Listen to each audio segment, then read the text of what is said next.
So, dapat ba natin sisihin si Satanas sa lahat ng mga kasalanan natin ginagawa? Dapat ba natin sisihin ang ibang tao sa lahat ng klase ng ginagawa natin kasalanan? Ang tao, mahilig manisi sa mga bagay na ginagawang kasalanan sa iba. So, yung kasalanan, nangyayari yan at nag-uugat yan sa sarili natin mga puso. That's why we are responsible for our own sins. At sa totoo lang, hindi natin kailangan sa Satanas para gumawa ng kasalanan. Yung puso natin, sapat na para gumawa ng kasalanan. Lalo na ngayon, we are in a sinful body. So, it doesn't make sense that we need a job law para makagawa tayo ng kasalanan. Kumbaga parang tayo pala, may potential na tayo makagawa ng kasalanan. So, sabi dito sa verse na to, for from within. Saan daw mo nag-uugat yung kasalanan? So, from within. Hindi na kailangan pa galing kay Satanas. So, sa puso natin mismo nag-uugat ang kasalanan. For from within, out of the heart of man, come evil thoughts, sexual immorality, thefts, murder, adultery, coveting, wickedness, deceit, sensuality, envy, slander, pride, foolishness. All these evil things comes from within, and they defile a person.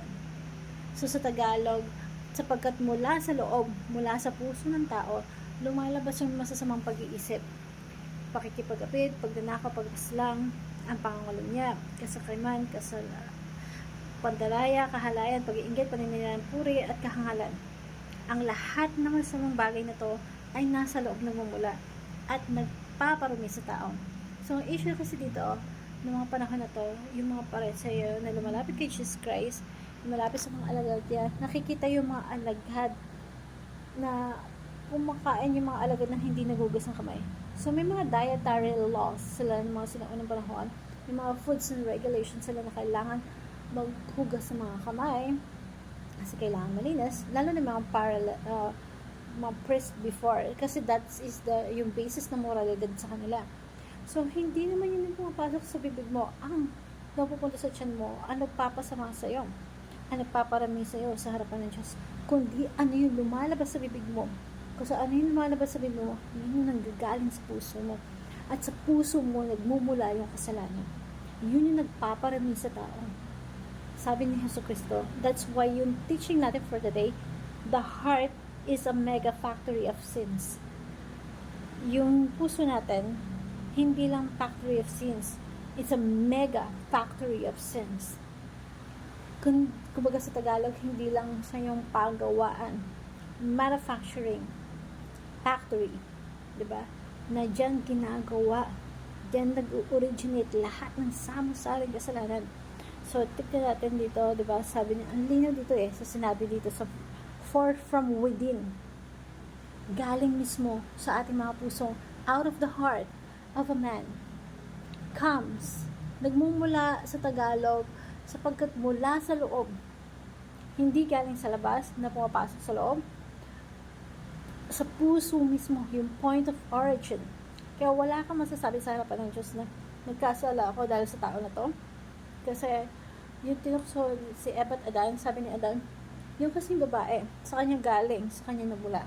Yung babae naman, tinuro naman ng Diablo, diba? Nagkaroon ng blaming. Again, nagkaroon ng sisihan. Pero ang linaw ng turo dito ng ating Panginoong Diyos. For from within, galing sa puso natin. Out of the heart, come evil thoughts, sexual immorality, thefts, murder, adultery, coveting, wickedness, decisions, sensuality, slander, pride, foolishness. Ang daming mga produkto na factory ng puso natin. So, kahit isa-isin mo yun product of sin, product of our hearts, lahat ng uri ng kasalanan na minamanufacture mula sa puso natin. And the heart is a mega factor of sins. And because of that, the second point, we cannot blame others for our own sins.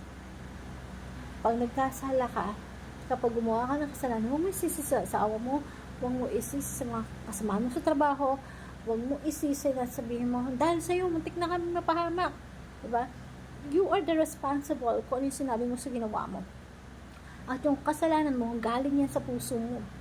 Pwedeng na-trigger ng iba, yes, pero nag-originate yan sa puso mo. Sa puso natin. Kaya wala tayong pwedeng ibang sisihin na nagkasala tayo because of other people around us. Nagkasala tayo because of our own sins. Pinanganak yung kasalanan sa puso natin at huwag natin sabihin na pinanganak sa iba yan at sinalin sa atin. So, yung mga anak kung hindi ka pinalaki ng magulang mo ng tama, inabando ka, pinabayaan ka, pwede natin i-blame. Pero tandaan natin, hindi lahat ng sisi sa kanila. May factors sila kung bakit napariwara yung buhay mo. Pero ang bawat desisyon na ginagawa mo, desisyon mo pa rin yan, galing pa rin yan sa puso mo. So, huwag kang mabuhay sa paninisi. Nasisino yung magulang mo, mahirap ka, nagkalay siya sa buhay mo kasi nagmahal ka. So, hanggat hindi mo ina-acknowledge na hindi, na nanggaling sa'yo, sa puso mo, yung kasalanan, you will carry for the rest of their life na pwede maapektuhan ka ng ibang tao. Pero tandaan mo, pinanganak pa rin yan sa puso mo. You are still responsible for your action, your own action, our own action. Gusto mong palayaan ka ng Panginoon, huwag ka manisi ng iba. Ask the Lord for freedom, ask the Lord for forgiveness. Pangatlo, God holds us responsible for our own sin. Ang Diyos po kasi tinitingnan tayo responsible, accountable sa lahat ng ating mga ginagawang kasalanan. Now, pwedeng sabihin na, kasalanan na iba yan eh. Kaya ako nagkaganito. Na kayo maraming nagagawang kasalanan kasi natitrigger ako ng ibang tao. Pwede natin sabihin yun. But wait a minute.